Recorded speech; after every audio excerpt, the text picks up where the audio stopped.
1636 Prodi Ekonomi Syariah kelas 6B. Di sini saya akan menjelaskan materi mengenai upah, inflasi, dan pengangguran. Yang pertama yaitu upah. Upah merupakan salah satu hal yang mendorong atau memotivasi karyawan untuk bekerja atau mengabdi secara menyeluruh terhadap sebuah perusahaan. Upah sering juga disebut gaji atau sebaliknya, tetapi kedua sebutan tersebut memiliki sedikit perbedaan. Dengan adanya pengkategorian karyawan tetap dan karyawan kontrak di sebuah perusahaan, maka ada perbedaan sistem pembayaran kompensasi antara gaji dan upah. Dari perbandingan antara upah dan gaji secara jelas bisa dibandingkan perbedaannya dengan berpedoman bahwa gaji diberikan kepada karyawan tetap secara kontinu setiap bulan, sedangkan upah diberikan kepada karyawan dengan sistem borongan harian sesuai dengan jasa yang dikerjakan, sehingga jumlah yang didapat tidak menentu. Biasanya diberikan kepada karyawan level bawah atau biasa disebut buruh pabrik. Adapun sistem upah yang ada di Indonesia sebagai berikut. Yang pertama, upah menurut waktu. Upah menurut waktu adalah upah yang besarnya didasarkan pada lamanya bekerja, yaitu per jam, per minggu, per bulan. Yang kedua yaitu upah menurut satuan hasil.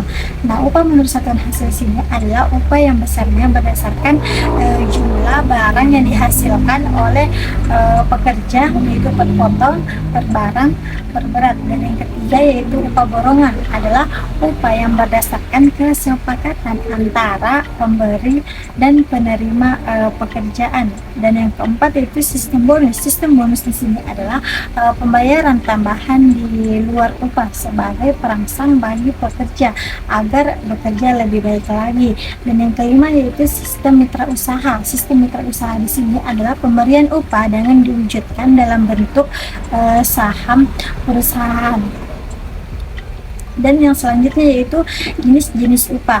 Tentang jenis-jenis upah, ada beberapa macam jenis yang dikemukakan sebagai berikut. Yang pertama yaitu upah nominal.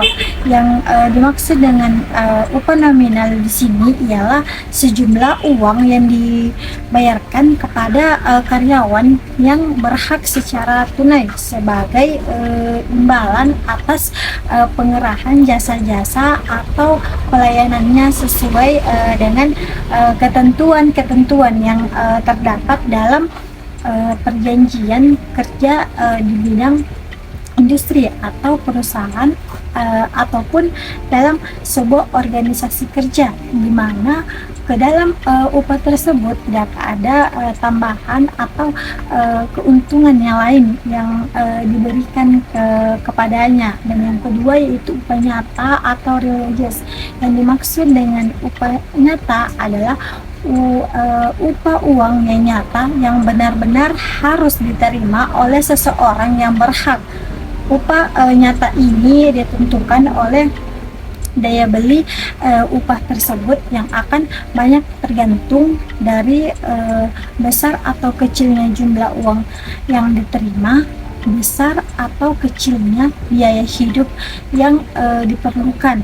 Nah, ada kalanya upah itu diterima dalam wujud uang atau fasilitas ataupun natural, maka upah nyata yang diterimanya yaitu jumlah uang dan nilai rupiah dari fasilitas tersebut. Nah, yang ketiga yaitu upah dalam hal ini yang diterima seorang karyawan interaktif, cukup untuk membiayai keperluan hidup yang lebih luas, tidak hanya kebutuhan pokoknya saja yang dapat dipenuhi, melainkan juga sebagian dari kebutuhan sosial keluarganya, misalnya iuran asuransi jiwa, pendidikan, dan beberapa lainnya. Dan yang keempat yaitu upah minimum atau minimum wages. Nah, dalam hal ini maka upah minimum sebaiknya dapat mencukupi kebutuhan hidup karyawan beserta keluarganya, walaupun dalam arti yang sederhana atau cost of living perlu diperhatikan dalam penentuan upah. Dan yang terakhir yaitu upah wajar atau fair wages. Upah wajar yang dimaksudkan di sini sebagai upah yang secara relatif dinilai cukup wajar oleh pengusaha dan para karyawan sebagai uang imbalan atas jasa yang diberikan karyawan kepada perusahaannya sesuai dengan perjanjian kerja di antara mereka. Baik, materi selanjutnya yaitu tentang pengangguran.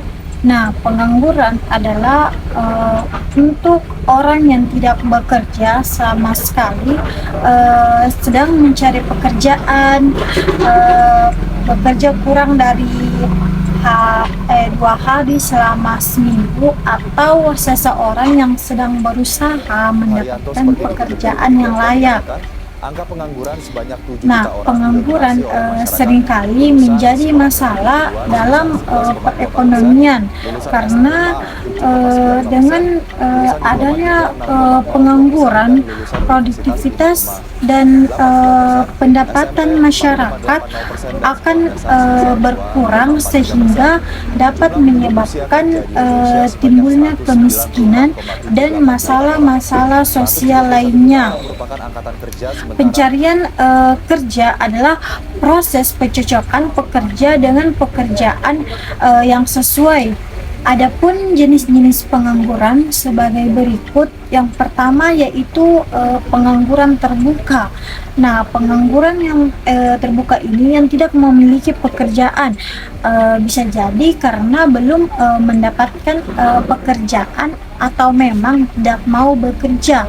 Nah, pengangguran terbuka disebabkan oleh lapangan kerja yang tidak tersedia atau tidak adanya kecocokan antara lowongan kerja dan latar belakang pendidikan. Nah, yang kedua yaitu pengangguran terselubung.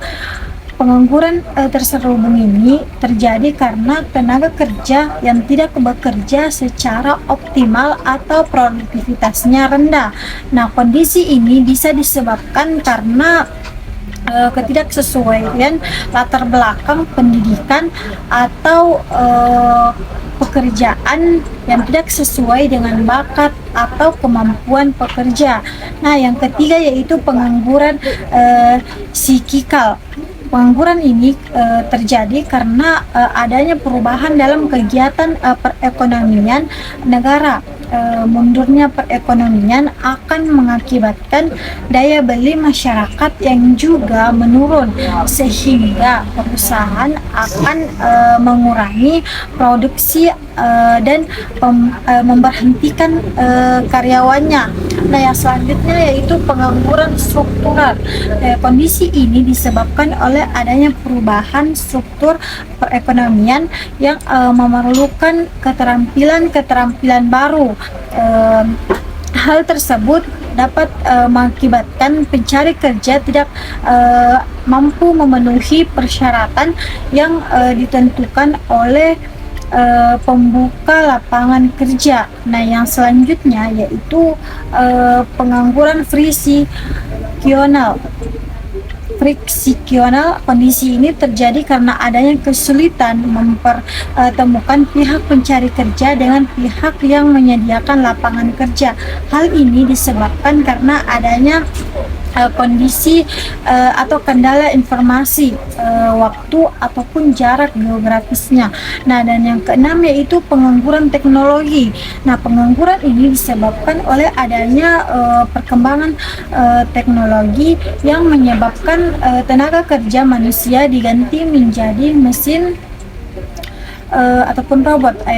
Perusahaan cenderung lebih memilih tenaga mesin dibandingkan tenaga manusia karena cepat, mudah, dan hemat biaya. Dan yang ketujuh yaitu pengangguran musiman. Kondisi ini disebabkan oleh siklus ekonomi yang fluktuasi karena adanya pergantian musim, sehingga pekerja harus menghentikan aktivitas produksi untuk sementara. Biasanya terjadi pada bidang pertanian dan perikanan seperti petani dan nelayan. Dan yang terakhir yaitu setengah pengangguran. Kondisi ini merupakan kondisi pekerja yang mempunyai pekerjaan namun jam kerjanya sedikit, biasanya kurang dari 35 jam dalam seminggu. Adapun beberapa solusi dalam mengatasi pengangguran. Nah, pengangguran yang bisa dikembangkan untuk mengurangi pengangguran diantaranya seperti yang disarankan oleh Bank Dunia, yaitu yang pertama penciptaan pertumbuhan ekonomi, yaitu dengan mendorong laju investasi sebagai penggerak pertumbuhan ekonomi dan menciptakan efek penggandaan. Namun peningkatan investasi perlu kerja keras karena pemerintah dan masyarakat harus menciptakan lingkungan yang kondusif untuk usaha, antara lain keamanan harus dijamin, biaya murah, adanya kepastian hukum, dan kebutuhan infrastruktur terpenuhi.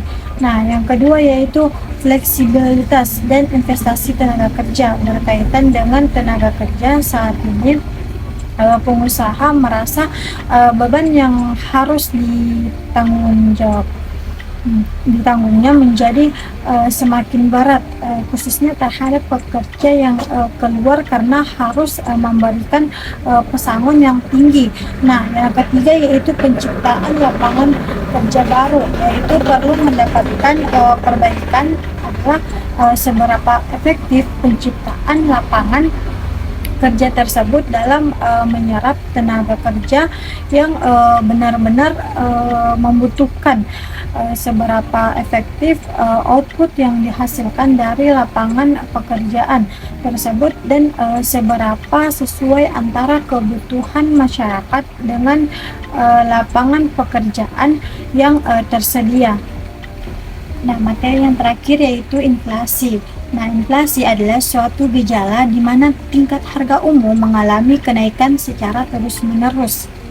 Nah, kenaikan harga dari satu dua barang saja tidak dapat disebut inflasi kecuali bila kenaikan tersebut meluas kepada atau mengakibatkan kenaikan sebagian besar dari harga barang-barang lain. Nah, sumber utama terjadinya inflasi yaitu seperti terjadinya defisit anggaran belanja pemerintah yang kemudian berimbas pada peningkatan jumlah uang yang beredar.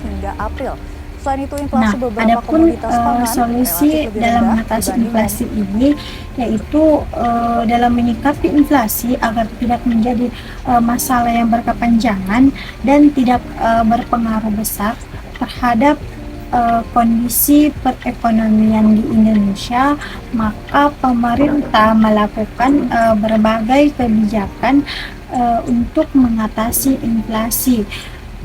Di antaranya yaitu yang pertama melalui kebijakan moneter.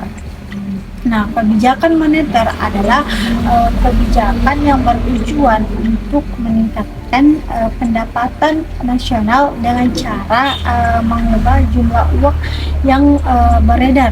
Nah, kebijakannya diantaranya yaitu yang pertama melakukan politik diskonto dan bunga pinjaman dengan cara menaikkan tingkat suku bunga. Nah, selanjutnya itu melakukan politik pasar terbuka dengan cara menjual obligasi atau surat berharga ke pasar modal.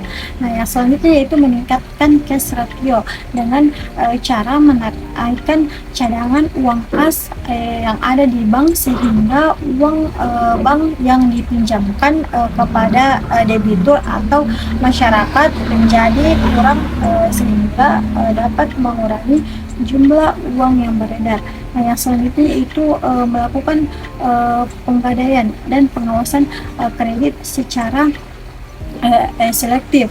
Nah, yang selanjutnya itu melakukan snaring, yaitu pemotong mata uang melalui selanjutnya itu melalui kebijakan fiskal. Kebijakan fiskal adalah kebijakan yang berhubungan dengan finansial pemerintah. Nah, bentuk kebijakan ini yaitu dengan melakukan pengurangan pengeluaran pemerintah sehingga pengeluaran keseluruhan dalam perekonomian bisa dikendalikan. Selanjutnya yaitu menaikkan pajak dan mengendalikan pinjaman pemerintah. Dan yang selanjutnya itu melalui kebijakan non moneter. Kebijakan non moneter dapat dilakukan dengan cara meningkatkan hasil produksi. Selanjutnya itu kebijakan upah merupakan upaya menstabilkan gaji. Nah, pengawasan harga dan distribusi barang, kebijakan yang berkaitan dengan output, dan melalui kebijakan sektor real, pemerintah mendorong bank untuk memberikan kredit lebih spesifik kepada UMKM. Mungkin hanya itu yang dapat saya jelaskan, kurang lebihnya mohon dimaafkan.